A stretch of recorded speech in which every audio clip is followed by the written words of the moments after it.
자, 안녕하세요. 여러분 반갑습니다. 자, 여러분의 경제 캡틴 문병일입니다. 자, 오늘 이제 시작하기 전에 이슈 포커싱은요, 선생님이 아마 한 20번은 얘기했을 것 같아요. 28강까지 계속 얘기했던 용어입니다. 뭘까요? 이겁니다. 서브프라임 모기지. 선생님이 2008년도 미국발 금융위기가 서브프라임 모기지론 사태라고 얘기했죠. 그래서 오늘은 한번 도대체 선생님 맨날 서브프라임 모기지 하는데 그게 뭐야? 그래서 오늘 이거 한번 다뤄보도록 할게요. 자, 여러분, 모기지는 우리나라 표현으로 주택담보대출입니다. 그래서 우리가 보통 주택담보대출 이자율 이럴 때 주담대 이런 표현 은행에 많이 나와요. 그래서 주택담보대출이 모기지인데 아름다운 예쁜 미국이 이런 집이죠. 우리나라 대부분 아파트인데 이게 어떤 건지 볼게요. 자, 보통 미국은요 모기지 대출을 많이 받아요. 즉 주택담보대출을 받는데 대부분 30년 만기의 장기입니다. 우리나라도 이제 최근에 이 모기지 대출이 많이 들어와서 장기 대출을 많이 받는데요.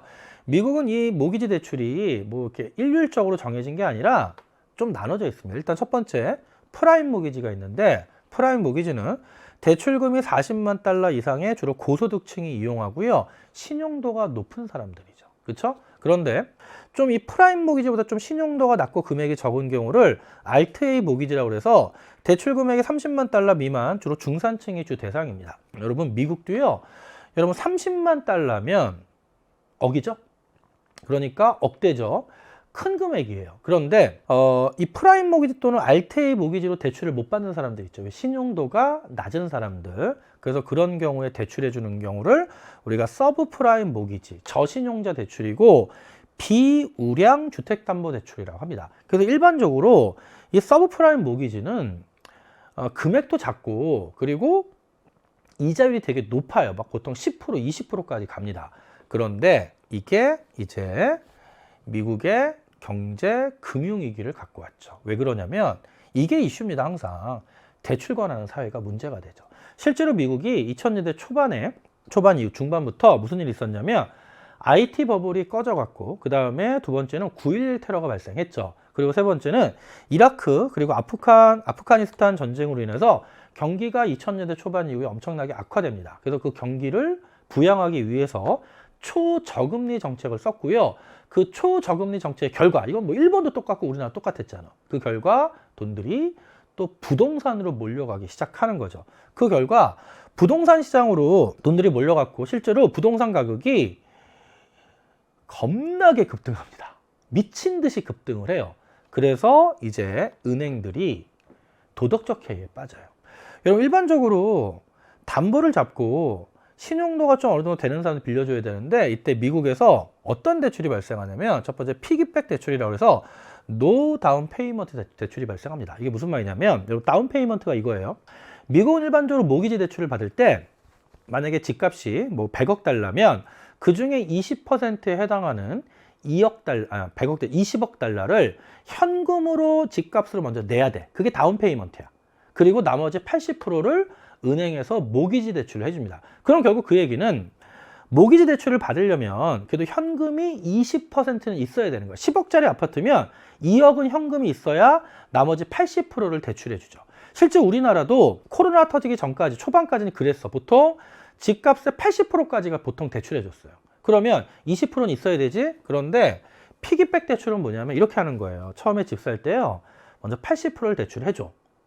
그럼 20% 현금이 있어야 되는데 추후에 바로 또 20%를 대출해 줍니다. 결국 뭐냐면 집값의 100%를 다 대출해 주는 거죠. 그러면 현금이 없어도 대출받아 집을 살 수 있는 거야. 그 결과 이제 그 현금 예수금이 없어도 대출을 받아서 집을 살 수 있기 때문에 사람들이 이제 은행 대출 100%로 집을 사죠. 그러니까 집값이 계속 올라가는 거죠. 집을 사기 너무 쉬워지니까. 그리고 은행들도 지금 10억을 대출해줬어, 100%. 근데 한 일주일 지났더니 12억 돼 있고, 2달 지나면 20억 돼 있으니까 만약에 이 사람이 못 갚아도 그 집 경매 넘겨서, 대출로 잡은 집을 경매 넘겨서 상환이 가능하기 때문에 앞다퉈 대출을 해줍니다. 그리고 더 심한 재료가 이거예요. 노닥 대출인데 무자료 대출이에요. 여러분, 우리나라에서 과거에는 미국도 마찬가지였는데 대출 받으려면 소득 증빙 자료를 내야 돼요. 그래서 연소득이 얼마다. 그 소득 증빙 자료의 대표적인 게 뭐냐면 건강보험 영수, 국민연금 보험료 또는 건강보험료. 왜냐면 국민연금 보험료가 월소득의 9%를 내거든. 그리고 그중에 4.5%를 부담하긴 하지만 결국 소득을 증빙해야 이 사람이 얼마를 버니까 만약에 30년 대출을 해주면 얼마의 총소득에서 얼마에 갚을 수 있겠네 판단하고 빌려주거든. 그런데 노닥대출은 뭐냐면요. 소득증빙자를 제출하지 않고요. 전화합니다. 이렇게 전화해. 은행에 전화해. 저 대출 받고 싶은데 그랬더니 은행에서 그러면 소득이 얼마세요? 그랬더니 뻥치는 거짓말 하는 거예요.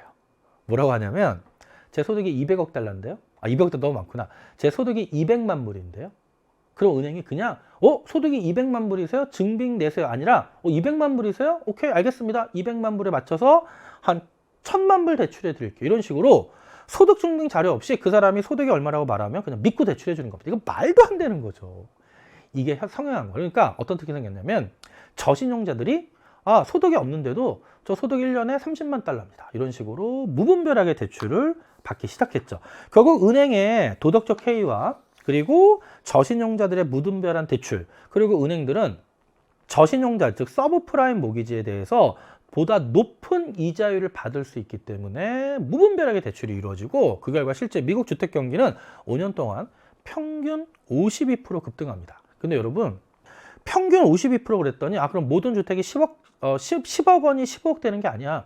어떤 지역은 3, 4배 뛰는 거고요. 어떤 지역은 10% 뛰는 거죠. 그래서 실제 미국의 가장 대표적인 도시 뉴욕의 맨하튼, LA, 보스턴의 집값은 보통 3배 이상 상승을 합니다. 그런데 문제가 있잖아. 소득이 없는 사람들 대출을 해줬죠. 그 집값이 엄청나게 급등하죠. 버블이 생겼지.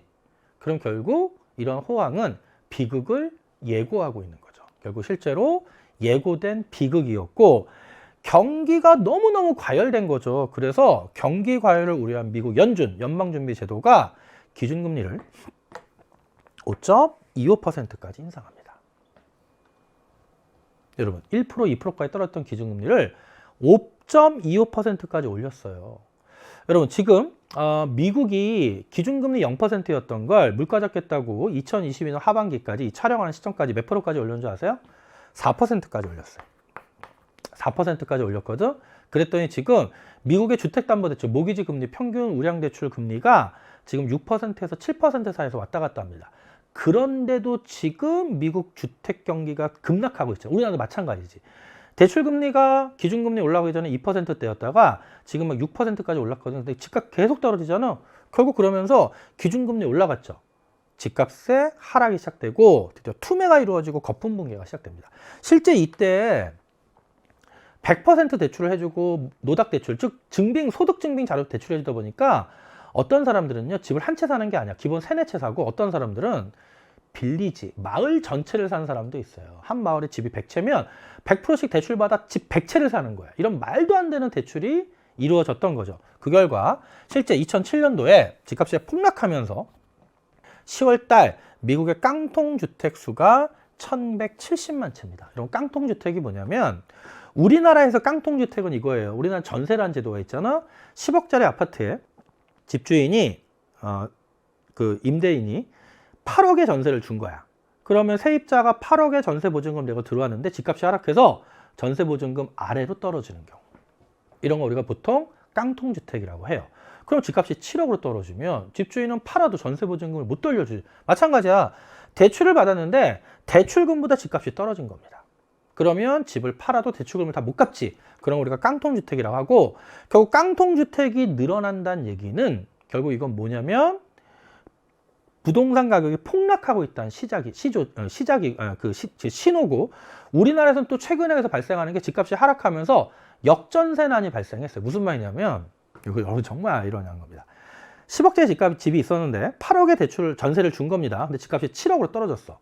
계약을 연장하려고 그러는데 집주인이 계약을 종료하려고 그러는데 집주인이 원래 보증금 8억을 못 돌려주는 거예요. 왜냐면 집을 팔아도 7억밖에 안 되니까. 그러면 집주인이 차액 1억에 대해서 세입자에게 매달 이자를 줘요.